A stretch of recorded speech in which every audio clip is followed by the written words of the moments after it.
اهلا بيكم في قناة اكلة ترندي. النهاردة هنعمل لكم العجينة السحرية. ليه انا سميتها كده؟ عشان عجينة نقدر منها نعمل كذا حاجة احنا بنحبها. هتطلع عجينة هشة جدا، وزي ما حضراتكم شايفين جميلة وشكلها يفتح النفس. يلا بقى اشتركوا في القناة وفعلوا الجرس، وياريت تسيبولي تعليقاتكم. هنعمل العجينة التحفة دي بطريقة سهلة جدا، خطوة بخطوة معايا. شايفين هشة ازاي؟ اجمل خلية نحل. وده عيش الهمبرجر، ودي فطاير روعة. هنبدأ نحضرها مع بعض واحدة بواحدة. هنبدأ نجهز العجينة بتاعتنا بطريقة سهلة جدا ومبسطة. هنحتاج 4 كوبايات من الحليب الدافي،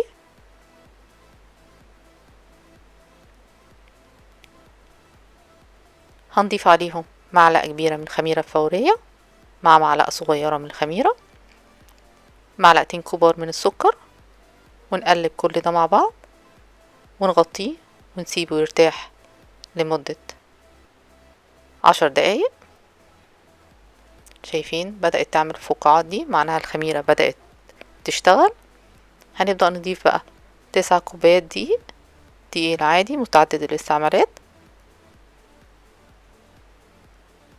هنضيف الكمية كلها. دلوقتي هنضيف معلقة كبيرة من الملح ونقلب من فوق بس كده عشان يختلط الملح مع الدقيق. بعدين هنضيف بياض بيضة مع نص كوباية من الزبدة تكون بدرجة حرارة الغرفة، ونقلب. نبدأ في عملية العجن زي ما حضراتكم شايفين لحد ما تلم معانا.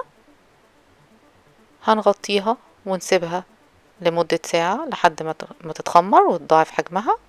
زي ما حضراتكم شايفين شكلها العجينة طرية جدا. دلوقتي هنبدأ نجهز أول حاجة اللي هي الفطاير اللحمة. بنرش رشة دقيق وبنعمل كور كده صغيرة على قد ما نقدر. شايفين العجينة طرية ازاي؟ تلزق في ايدنا مفيش اي مشكلة. لو بتلزق نمسح ايدينا كده بشوية دقيق ونبدأ نفرد كده بالراحة.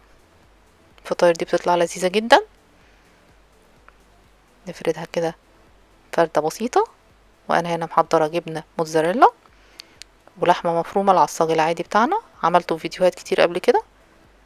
هحط شوية من الجبنة الموتزاريلا ونبدأ نقفل كده زي ما حضراتكم شايفين شكلها. نقفلها قفلة كاملة، وبعدين نتأكد انها مقفولة كويس ونقلبها على الوش التاني ونفردها فردة كده ونفتحها بالسكينة من فوق كده. بعدين نبدأ نحط حشوة اللحمة المفرومة. الحشوة دي سهلة جدا، بصل مفروم على النار في شوية زيت، بعدين نضيف اللحمة المفرومة وتبقى جاهزة عندنا. نعمل واحدة كمان. شايفين جبنة موتزاريلا ونقفل كويس ونحط اللحمة المفرومة وجبنة موتزاريلا من فوق الوش وشكلها حلو جدا. ده انا عاملة بياض بيض مع نقطة نسكافيه. هنبدأ ندهنها كده دهنة خفيفة عشان يطلع اللون بتاعها حلو. ممكن ندهنها بلبن، ممكن ندهنها ببيضة كاملة، مفيش اي مشكلة. بس بياض البيض كده مع النسكافيه ميبقاش فيه اي زفارة، واللون كمان بيطلع حلو جدا.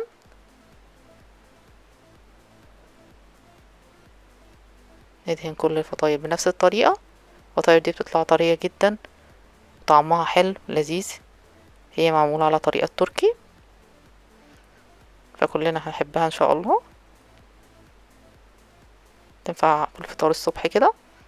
ونرش رشة سمسم على الحرف بس، بيديها طعم حلو جدا وشكلها كمان بيبقى يفتح النفس كده وهي طالعة من الفرن. هندخلها الفرن درجة حرارة 180، يا دوبك بتقعد ربع ساعة وبتبقى جاهزة زي ما حضراتكم شايفين شكلها في الفرن. اهم حاجة نحطها على ورق زبدة عشان ما تلزقش في الصينية. شايفين شكلها محمرة وحلوة ازاي، ما بتاخدش وقت وبتبقى جاهزة عندنا. دلوقتي هنعمل عيش النحل المعروف طبعا. شايفين نعمل كور كده صغيرة، دي بتطلع عجينة هشة جدا وبتبقى طعمها حلو. نبدأ نفردها بسرعة كده، نحط الجبنة الموتزاريلا. انا مش عاوزة اطول على حضراتكم في الفيديو عشان ما تزهقوش مني، عاوزاكم تتعلموا كل حاجة بسهولة جدا بسرعة. ولو في اي تعليق اي اسئلة ممكن حضراتكم تبعتها لي وانا هرد عليها على طول. نفردها نفس الفردة كده ونحشيها جبنة موتزاريلا. نعمل الكورة دي، نرص كورة جنب كورة كده في الصينية، والصينية تكون مدهونة زبدة طبعا عشان ما تلزقش. شايفين، نسيبها شوية نص ساعة لحد ما تخمر تاني، وندهنها بنفس الدهنة بيض البيض مع النسكافيه. شايفين شكلها حلو ازاي وحجمها اتضاعف بعد ما سيبناها تخمر.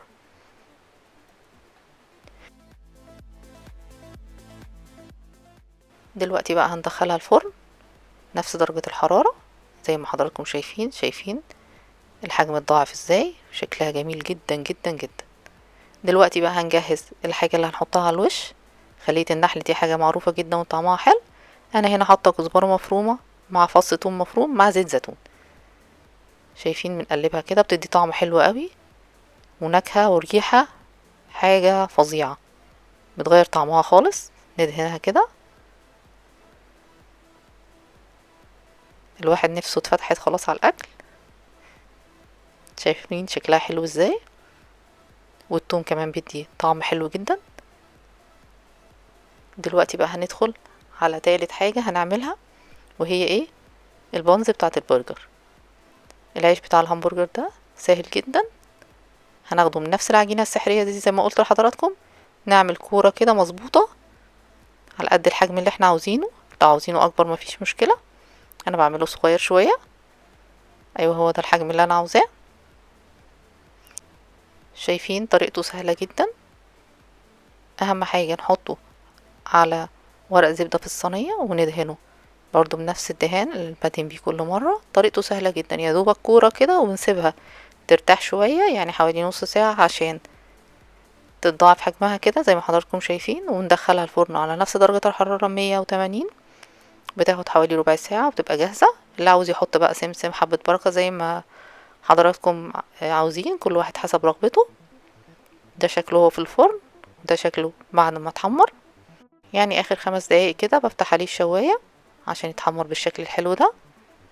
شايفين خفيف ازاي ومتحمر من فوق ومن تحت.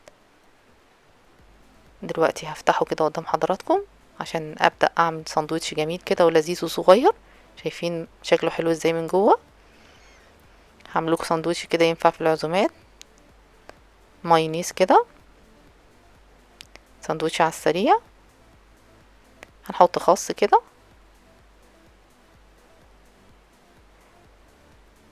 ونحط الهمبرجر اللي انا مجهزاه صغير جدا، لحمة مفرومة بس كده وملح وفلفل. بيطلع حلو جدا مع شريحة طماطم. ونقفل كده الساندوتش كده ويبقى شكله حلو واحنا اللي عاملينه في البيت. شايفين شكله حلو وبسيط ازاي من نفس العجينة. هنعمل واحد كمان بنفس الطريقة. العيش طبعا زي ما حضراتكم شايفين خفيف جدا، ممكن نعمله للولاد في المدارس بمناسبة المدرسة خلاص بدأت. كل سنة وحضراتكم طيبين. هي العجينة السحرية دي تنفع في اي حاجة، الولاد ياخدوها في اللانش بوكس كده مش هتغلبكم. ممكن نحطها في الفريزر ونطلعها بس نسخنها يدوبك في الميكرويف، تبقى جاهزة في دقيقة. شايفين شكله حلو ازاي. هنوري لحضراتكم كمان خلية النحل الروعة. الساندوتش جميل قوي قوي صراحة، يفتح النفس. شايفين صغير ازاي. دي طبعا الفطاير طالعة من الفرن. شايفين شكلها حلو ازاي، ما شاء الله ريحتها حلوة جدا. زي ما قلت لحضراتكم ممكن نحطها في الفريزر في بوكس كده، وبعدين نطلعها وقت التسخين، تبقى سهلة علينا وتسهل الامور علينا في المدرسة. برضو خلية النحل نعمل فيها نفس الطريقة بس بنفصلها عن بعضها. هتشوفوا شكلها دلوقتي وهي طالعة من الفرن. اهي وصلت اهي، شكلها حلو ازاي. هوري لحضراتكم الجبنة وهي سايحة كده جواها، بس هي سخنة قوي صراحة، فهحاول اطلع لكم قطعة منها كده عشان تشوفوها. ممكن بقى زي ما قلت لحضراتكم نحطها في الفريزر، بس نفصلها عن بعضها عشان تبقى سهلة علينا لما نحب نطلع واحدة بس ونسخنها، تبقى سهلة علينا ومتبقاش لازقة في بعضها. وممكن نخليها زي ما هي لو هناكلها على مرة واحدة.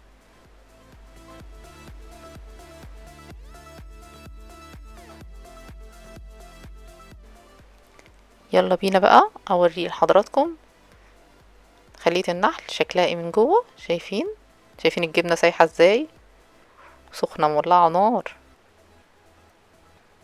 وطعمها مش عاوزة اقول لكم قد ايه هشة وجميلة ولذيذة. الولاد هيحبوها جدا، لازم تجربوها. وبالهنا والشفا، اشوفكم في اكل جديد، مع السلامة.